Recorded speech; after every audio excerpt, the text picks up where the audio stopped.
And now, your Stormwatch 4 weather forecast on WOAY.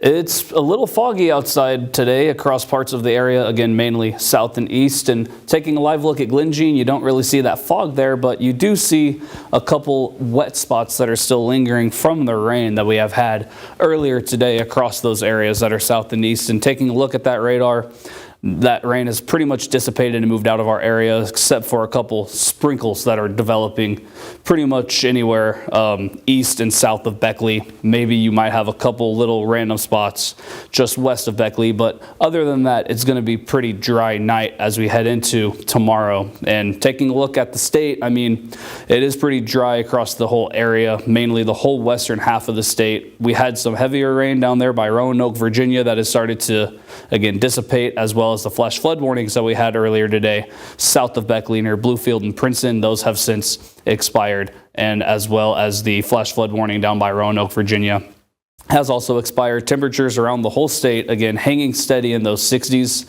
62 in Elkins, 61 in Clarksburg, 66 in Charleston, as well as Huntington, 62 in Beckley, and 60 in Bluefield. Our Lewisburg sensor doesn't seem like it wants to work, but you can definitely say that it's probably going to be similar to everyone else sitting around the low 60s. And we do have an update on the tropics. This is Hurricane Humberto, which is now a Category 5 hurricane at 160 mile an hour winds. And thankfully, this thing is going to be just cruising out in the open Atlantic. It's not really going to be a major direct impact for any type of land, except for the island of Bermuda, which is located right there. They may experience Humberto's wrath, but the U.S. will not. The U.S. has to focus on this little thing.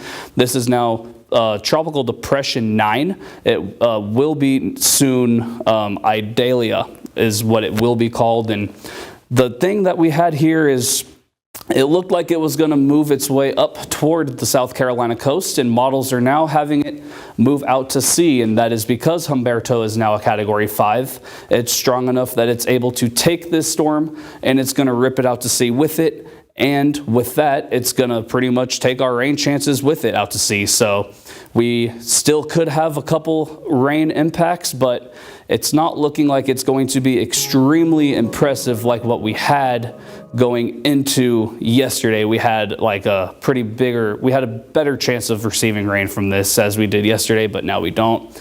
I'm still leaving that 20% of chance of rain in. It's mainly going to be the southern and eastern counties on Tuesday that are heading toward the Virginia state line. And as we head into the rest of the back end of the week, it's going to cool off a little bit into the upper 60s, but look at those lows, mid to upper 40s going into Friday night and Saturday night. It is going to get fairly cool across the area heading into late next week into next weekend.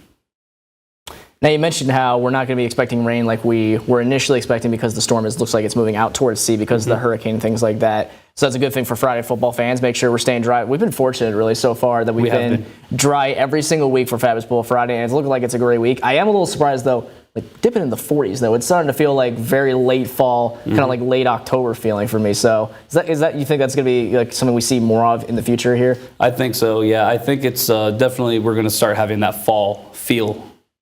All right, well, that's going to do it for us here at Weather, but don't go anywhere. We got more weather, news, weather, and sports coming up in just a little bit.